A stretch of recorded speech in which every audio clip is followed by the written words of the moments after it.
There is a plant in your yard right now, maybe cracking through the edge of your garden bed, maybe hugging the base of your raised beds, maybe spreading low and flat across the stone path you laid last summer. And scientists have confirmed it contains more omega-3 fatty acids than almost anything you can buy at a grocery store.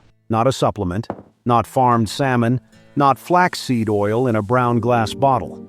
A plant you have probably been pulling out by the fistful and throwing in the compost bin.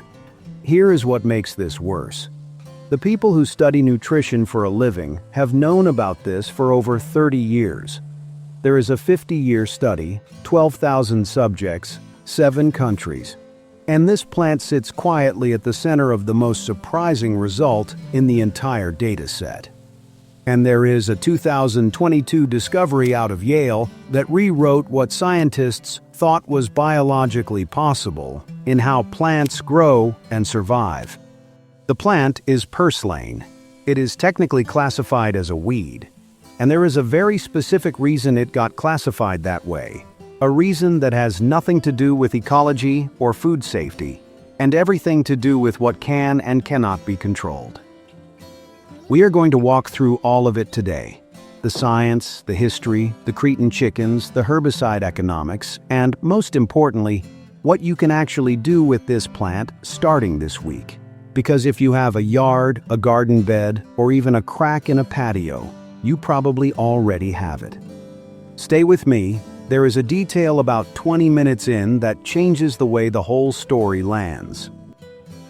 Before we go any further, I want to be clear about something. This video is not about miracle cures or conspiracy theories. We are not going to tell you to throw out your vitamins or distrust every institution that has ever recommended a vegetable. That is not what this channel is about, and it is not what this story deserves. What this is about is something much more practical. There is a plant that is easy to grow, costs nothing, produces food you can eat and feed to your chickens, and is nutritionally exceptional by almost every measurement scientists have used. And most of us in North America have spent decades either ignoring it or actively killing it. If you are watching this channel, you are probably already thinking about building a more resilient food system at home. Smaller, smarter, less dependent on a grocery store supply chain that, let's be honest, has shown us a few times now that it can break down faster than anyone expected. Purslane fits that exactly. By the end of this video, you are going to know how to identify it, why the nutrition science behind it is more solid than most things you see on a label, how to use it in your kitchen and your garden, why your chickens will do better if you let it grow, and how to think about it not as a weed you manage but as a crop you are already growing for free.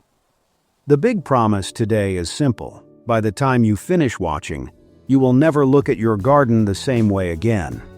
Let's start at the beginning, which in this case is about 3,000 years ago. In the early 1950s, a team of archaeologists excavating a site in northern Greece opened a clay vessel that had been sealed for 3,000 years. Inside, they found seeds, tiny, black, and barely a millimeter across. And then they stepped outside the dig site and found the same seeds, the same plant, growing wild in the soil around them. That is Purslane, Portulaca oleracea, a plant that was being intentionally cultivated and stored as food by 1050 BC, possibly earlier. By the 4th century BC, the botanist Theophrastus was writing cultivation guides for it, telling farmers to sow it in April alongside their essential crops, not as a supplement.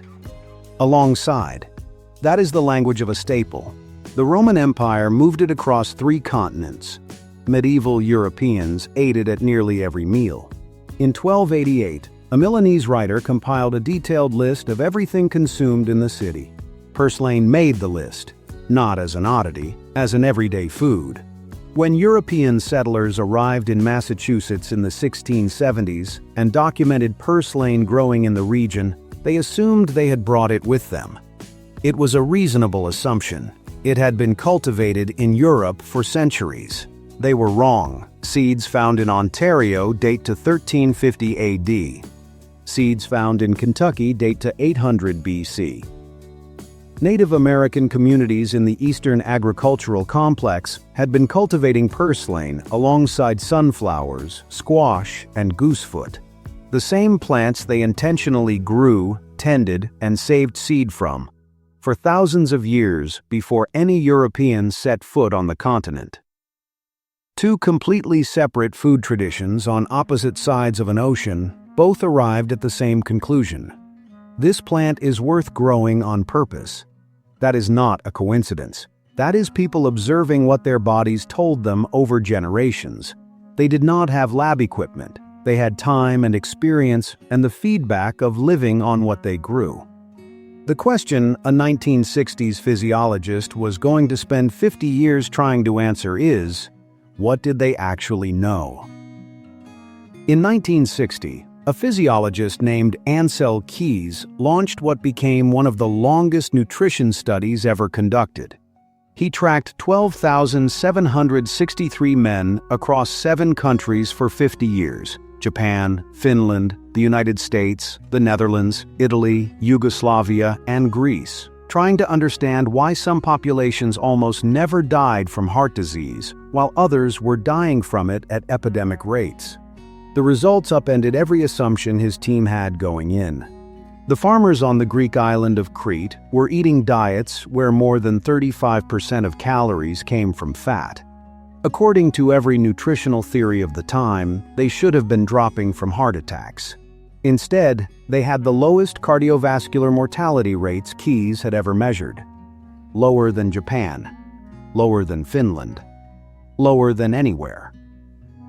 For 20 years, the scientific explanation was olive oil, the monounsaturated fats, the Mediterranean magic. Then, in the 1980s, a new team went back to the frozen blood samples from the original study. They were not looking for cholesterol. They were looking for omega-3 fatty acids. The Cretans had 3 times the omega-3 levels of the Dutch, but they were not eating 3 times more fish. They were eating purslane every day in salads, in stews, sautéed with olive oil, and they were also feeding it to their chickens and their goats. This is the detail that I think matters most for anyone watching this channel. The animals ate purslane. The people ate the animals. The entire island's food system was running on a plant that grew wild in every field, and the omega-3 content was moving up the food chain, from plant to egg to meat to human. A nutritional biochemist named Artemis Simopoulos analyzed purslane in 1992. The numbers stopped reviewers cold. 300 to 400 milligrams of alpha-linolenic acid per 100 grams of fresh leaves. That is 5 to 7 times more than spinach, 15 times more than iceberg lettuce. It is the highest measured omega-3 content of any vegetable ever tested. Now, I want to be precise here because precision matters. Purslane's omega-3 is alpha-linolenic acid, which is the plant form. Fish and algae provide EPA and DHA, which are the marine forms that the body uses more directly. Your body can convert ALA to EPA and DHA, but the conversion rate is not high, somewhere between 5 and 15% depending on your individual metabolism. So, no, purslane is not a direct substitute for fish oil, and anyone telling you it is oversimplifying the science. But that comparison misses what actually matters in the Cretan data. When purslane was a daily part of the diet and was moving through the food system into eggs and meat, people had 3 times the omega-3 levels of populations eating a modern Western diet. The whole system worked together. For the home grower with a backyard flock, that connection is not abstract. It is practical. Chickens that forage on purslane produce eggs with measurably higher omega-3 content. The research on this goes back to Simopoulos' original work. Let them eat it. They will enthusiastically. And your eggs will be better for it. Simopoulos also found that purslane contains 7 times more vitamin E than spinach, 6 times more beta-carotene than carrots, plus melatonin, glutathione, and good concentrations of potassium, magnesium, and calcium. That is not a weed. That is a multivitamin growing flat against your garden bed. There was a clinical study that tried to answer what the Cretan data suggested. The Lion Diet Heart Study enrolled 605 people who had survived a heart attack and split them into two groups, one following standard low-fat cardiac recommendations, one following a Mediterranean-style diet that included foods like purslane, walnuts, and omega-3 sources. The study ran for 5 years. The Mediterranean group showed roughly 50 to 70% fewer deaths compared to the control group. Not just fewer heart events, but fewer deaths from all causes. The trial was stopped early because keeping the control group on the standard cardiac diet had become, in the words of the researchers, ethically unjustifiable. That is a strong result by any standard in nutrition science. Now I want to tell you something about how plants photosynthesize, and I know how that sounds, but stay with me, because what Yale found in 2022 is genuinely one of the stranger things researchers have discovered about any plant on Earth, and it matters for why purslane can grow in your yard when nothing else will. Plants make food from sunlight. That much most of us remember from school. What most people do not know is that there are several completely different systems for doing this, and they evolved separately over millions of years because different environments create different problems. Most plants use what is called C3 photosynthesis. It is the standard system, works well with adequate water and moderate temperatures, and it powers most of the vegetables in your garden. Corn and sugarcane evolved what is called C4 photosynthesis. It is more efficient at high temperatures, which is why corn can grow in a hot field in August when a lot of other crops are struggling. But C4 plants still need consistent water. Then there are the desert plants, cacti, and succulents. They use CAM photosynthesis. They open their pores at night to collect carbon dioxide when temperatures are cool, seal themselves completely during the day to conserve every drop of moisture. It works, but it comes at a cost. CAM plants grow very slowly because the night collection cycle limits how much fuel they can build up. Scientists knew for decades that purslane could use both C4 and CAM. That alone was unusual. The assumption was that the plant used C4 in one set of cells and CAM in a different set, keeping the two systems physically separated, the way you might run two generators in different buildings. In 2022, Dr. Erica Edwards and her team at Yale mapped gene expression across purslane's leaf cells in detail. What they found had not been seen in any other plant. Both systems are running in the same cells, at the same time. C4 during the day for fast growth, CAM at night for drought survival. And the carbon collected during CAM activity at night feeds directly into the C4 pathway during the day. The two systems linked like stages in the same production line. Edwards described it as a very rare combination of traits that has created what she called a kind of super plant. The same enzymes recruited for different jobs at different times in the same cellular space. The practical result of this is what you see in your garden. Purslane survives on roughly 1/5 the water corn needs. It grows in soil so salty that most crops would die within days. It produces somewhere in the range of 200,000 seeds per plant, and each of those seeds can remain viable in the soil for up to 40 years. Every stem fragment that contacts soil can root into a new plant. Heat does not kill it. Drought does not kill it. One university study on solarization, covering soil with black plastic to superheat it, concluded that if purslane dies from that treatment, everything that could possibly go right did go right. It is not invasive in the ecological sense. It does not displace native species or create monocultures. It fills gaps, bare soil, disturbed ground, the edge of a garden bed. It shows up where nothing else is growing and does something useful in that space.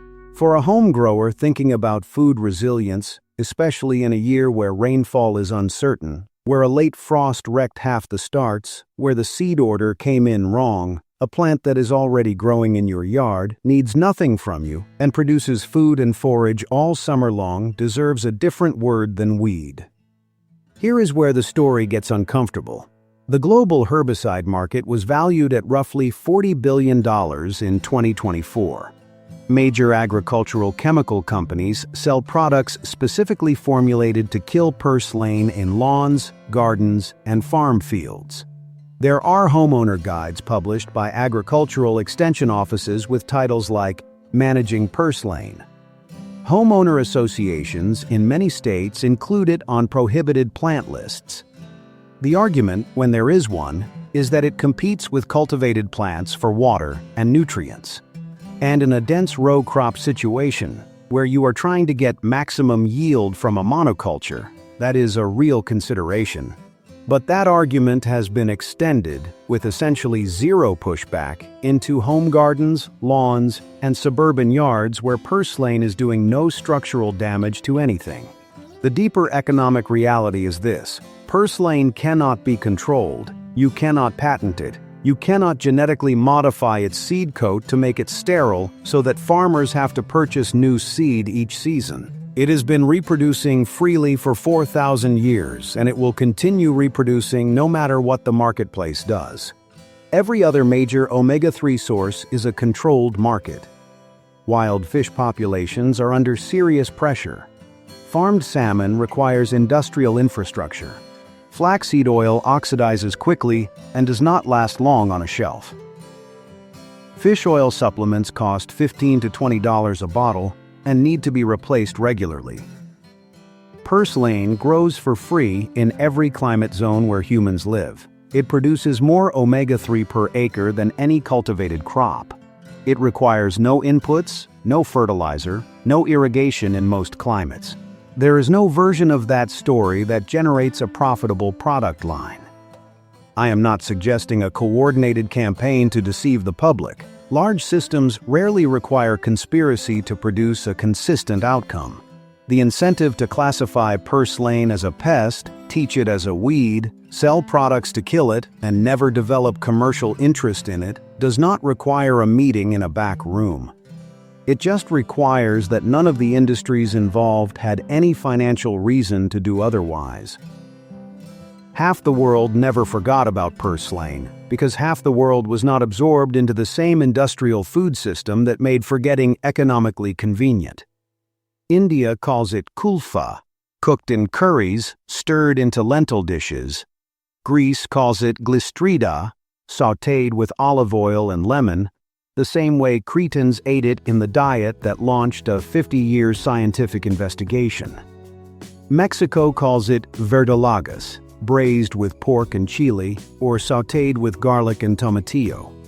In China, it has been continuously cultivated for thousands of years under the name machixian. Across Turkey, Iran, and the Middle East, it appears in summer salads and spreads and stuffed breads. These culinary traditions did not survive by accident. They survived because the food was good, it was available, and it worked. The knowledge persisted because it had practical value for ordinary families feeding themselves. Now I want to talk about where we are headed, because this part of the story is not historical. It is about the next 30 years and what they might look like for people trying to grow food in changing conditions. Climate projections for food production consistently point to the same stress zones: semi-arid regions, places where rainfall is already marginal and getting less reliable. The places where corn and wheat are currently grown at scale. Corn and wheat need roughly 20 to 30 inches of annual rainfall to produce a meaningful crop. Purslane completes its entire life cycle on 6 inches.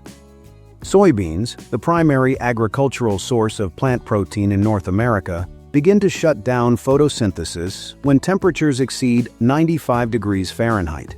Purslane accelerates.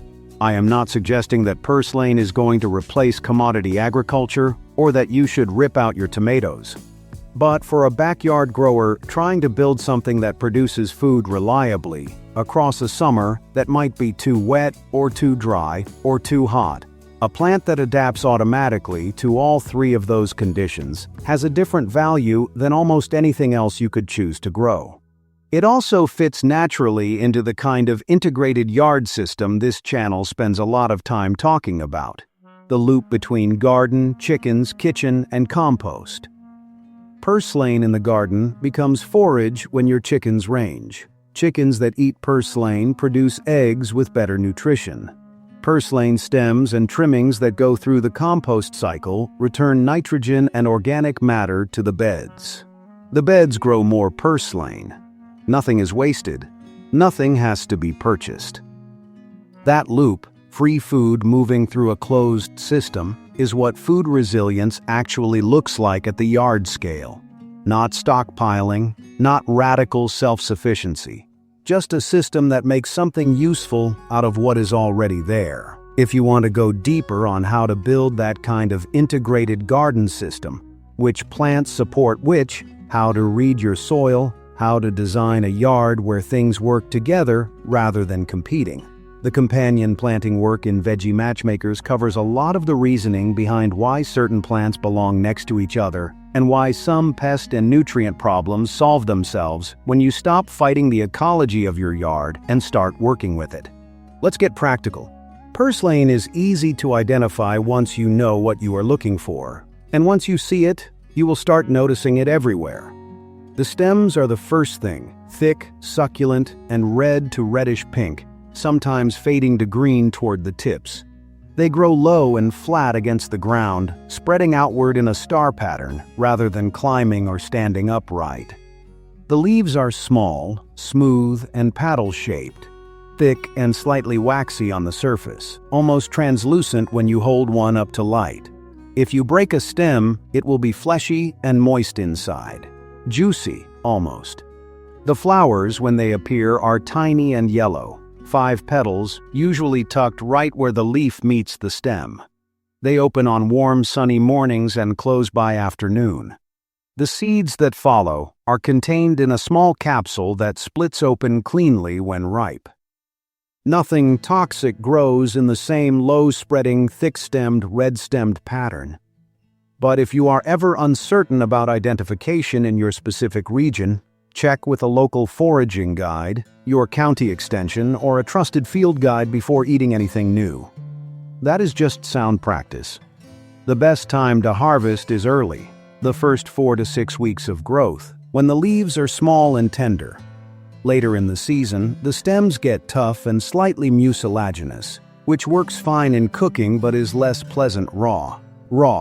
The flavor is lemony and mildly salty with a satisfying crunch. Toss it into a salad as you would watercress or arugula. It holds up better than lettuce in the heat of summer, which makes it a useful green to have when your lettuce has bolted and your spinach gave up in June. Sautéed. Exactly like spinach. Heat olive oil or butter. Add garlic, add purslane. Cook for 2 to 3 minutes. It wilts down significantly and takes on a silky, mild texture. Add lemon juice at the end. This is the preparation that appears in kitchens from Greece to Mexico to India with small regional variations, and there is a reason it never changed. It works. In eggs. Chop it and add it to scrambled eggs or a frittata the same way you would any fresh green.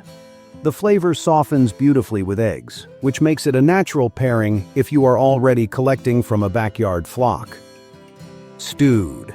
Add it to soups, bean stews, or lentil dishes in the last 10 minutes of cooking. It absorbs flavor and adds body without falling apart. Pickled. Pack fresh stems into a jar with vinegar, salt, garlic, and a pinch of red pepper, ready in 48 hours. They keep for weeks in the refrigerator and are sharp and good alongside grilled meat or eggs.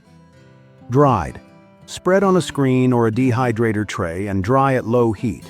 The dried leaves crumble into a powder that is genuinely useful in winter soups and grain dishes when nothing green is growing. A note on food safety. Harvest from areas that have not been sprayed with herbicide or pesticide, and rinse thoroughly before eating. Avoid areas near roads where soil contamination from runoff is a concern. Those are the same basic rules that apply to any foraged or garden green. For saving seed, wait until the seed capsules turn tan and papery, usually mid to late summer depending on your climate. Cut the whole stem and let it finish drying indoors in a paper bag. Shake the bag, and the seeds will fall loose. Store them cool and dry. One plant will give you more seeds than you can possibly use in a season, which means you will have plenty to share. Here is what the whole story adds up to. A plant that has been feeding humans for 4,000 years, that grows on almost no water, that produces exceptional nutrition, that your chickens will eat voluntarily and benefit from.